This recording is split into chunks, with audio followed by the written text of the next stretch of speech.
tokko lafa kanarratti wal arguu dandeenya. Askootu asiin jira kallayyoo mudhiifoo hameegira.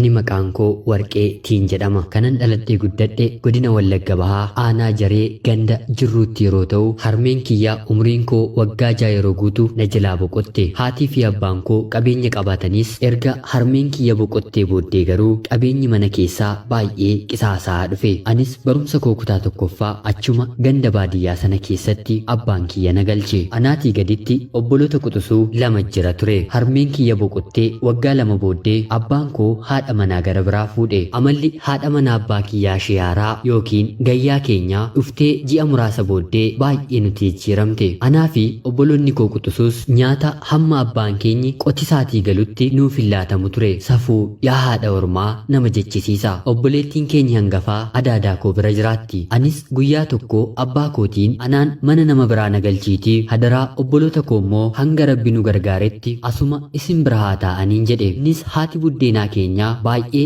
akka nu rakkisaa jirtu waan beekeef akka na barsiisaniif gaaffii koo fudhatee achuma baadiyyaa keessa mana namaa na galche. Anis bakkan gale sanatti ji'a 3 ergan hojjedhee booddee mana barumsaa na galchaa jedheen yogguun isaan gaafadhu barana taa'ii loon eegii bahiitii bara dhufummoo mana barumsaa galtaanaan jedhani. Anis dubbii kanarratti waan waliin galleef dhiiseen mana abbaa kootti deebi'e.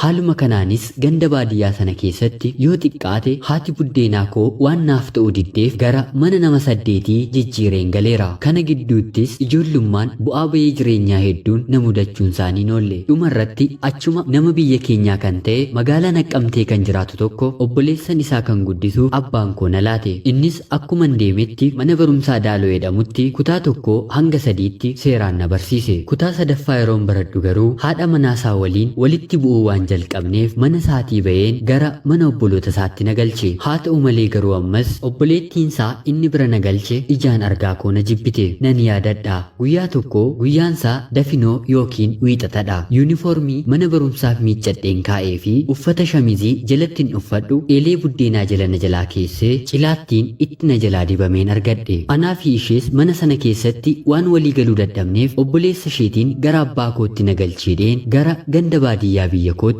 abbaa koo biratti hin deebi'e. Haa ta'u malee ammas garuu gayyaa koo waliin walii galuu hin dandeenye. Isheenis yoo barbaadde nyaata nuuf laatti yoo barbaadde immoo hagabuu koo na oolchiti. Anis guyyaa tokko aareen baadiyyaa kana keessaa nan badeedheen ofirratti murteesse. Kanumaanis Jirruurraa hanga magaalaa Jareetti deemsa sa'aatii 2 lafootiin guyyaa saafaan deeme. Magaalaa Jareetii hanga Baakkoottis akkanuma sodaa tokko malee miillaan hin imale. Kanumaanis yogguu magaalaa Baakkoo mana namaan argu kanatti namoonni gara magaalaa Naqqamtee deemuuf qarshiin dhabe jedheen itti madde qarshii walitti naa buusuutiin hanga magaalaa Naqqamteetti shiina ga'u walitti naaf buusani. Anis kanumaan gara magaalaa Naqqamteetti ni male.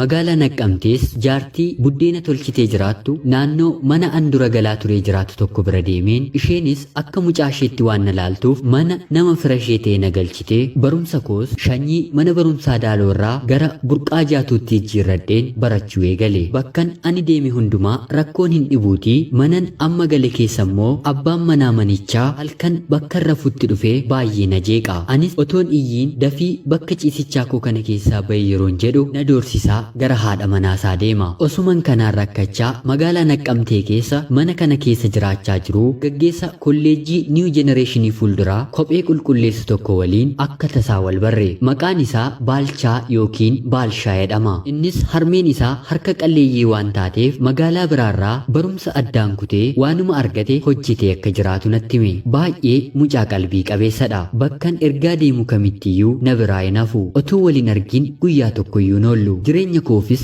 abdii guddaa naaf ta'aa ture. Yogguun bakka hojii isaa bira darbu kophee qulqulleessaa jiru dhiisee anaan bakka hin deemutti na gaggeessee deebi'a. Sa'aatiin ani aannan mucaadhaaf fidu yeroo ga'utti barrii duuba dhaabbatee na eega. Jaalala addaas waliif qabna ture. Haasoon keenyi guyyaa tokkoyyuu nu nuffisiisu. Jireenyi isaan alaas anaaf abjuu ture. Haa ta'u malee garuu guyyaa tokko otuun mana barumsaatii galaa jiru barataan kutaa 8ffaa baratu tokko yeroo inni hanga manaatti na gaggeessu arge. Innis kanaan booddee mucaa kana waliin akkasin agarree naan jedhe. Anis tole ergan isa jedhee booddee bulee mucaa kana waliin wal waraanuu isaan dhaga'e. Baacaanis ji'a muraasaaf mana hidhaa keessatti darbatame. Anis wanta kana otoon qulqulleeffatiin maaliif ariifattee akkana raawwatte jedheen yeroon isa gaafadhu si maddeetti nama kamiyyuu arguun barbaadu waa'ee keef lubbuu kooyyuu nan wareegaa naan jedhe. Innis turtii booddee adabbii isaa fudhatee mana hidhaatii yeroo ba'utti jaalalli keenyi akkuma duraatti itti fufe. Anaa fi Baalchaa maddii keessa wal dhungachuurraan ala hariiroo waa tokkoyyuu waliif hin qabnu ture. Baay'ees na gorsa. Hunduu guyyaa isaa eega malee ni gahaa naan jedhas ture. Haa ta'u malee bakka ani galu sanaatii haati kana dura na galchite kan magaalaa Finfinnee firoottan ishee bira deemeen barumsa kootoon baradhu hojii akkan isaan gargaaru na gaafatte. Anis dubbii kana Baalchaa kootti himuuf yeroon deemu Baalchaan bakka hojii isaan jiru ture. Kanumaanis shanyii koo baafadheen gara magaalaa Burraayyuutti barumsa galgalaa kutaa 5ffaa barachuu nee gale. Baalchaa koof bilbiluun an bilbilan qabu ture. Yeroon kunis anaaf Baalchaatiin gargar nu baaste. Anis kutaa 7ffaa ergan ga'ee booddee hiriyaan koo tokko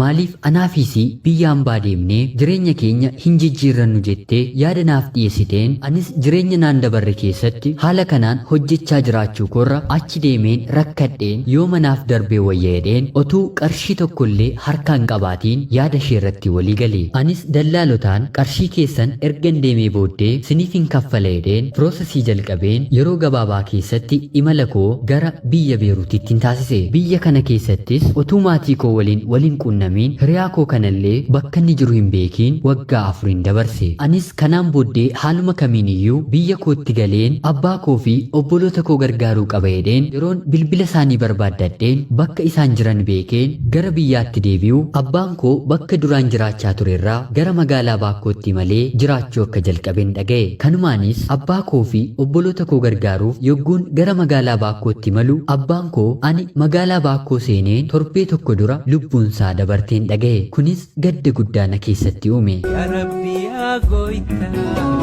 maaliif na calliftaa jiraachuun jabaattee hirmadhu yaa gooytaa keessa kiyya gartaa keessa kiyya gartaa. Otuun torbee tokko durseen bakka hin jirurraa ka'eera ta'ee yookiin bakka isaan jiran beekeera ta'ee ija abbaa koollee arguudhaaf carraa nan qaban ture. Garuu kan Rabbi jedhetu caala. Yeroo ammaa kanattis obboloota koo carraa argadheen gargaaraaniin jira. Baalchaa koo ergan iyyaafadhee dhabee booddee ammas deebi'een biyya hambaa keessa jiraachaa jira. Ani ergan isa argee yeroo ammaa kanatti waggaa 10 guuteera. Hariiroo jaalalaa nama biraa waliin uummadhus onneen jaalalaa koo cufamtee ni jaalalaa koos na jalaa hatamee kunoo hiyyeettii jaalalaa ta'een jiraachaatiin jira. Namni jiru wal arga kan du'etu waliin argu akkuma jedhan anaa fi Baalchaan guyyaa tokko lafa kanarratti wal arguu dandeenya. Yoo beektaniin guyyaama tokko sagalee masaallee akkan dhaga'uuf hadaraa keessan maaloo na gargaara. Fayyaaf nagaa bakka jirtanitti siniif haa laatu. Warqeetii Dubaa irraa nagaat galatooma. Askootu asiin jira kallayyoo mudhiifoo hamee jira.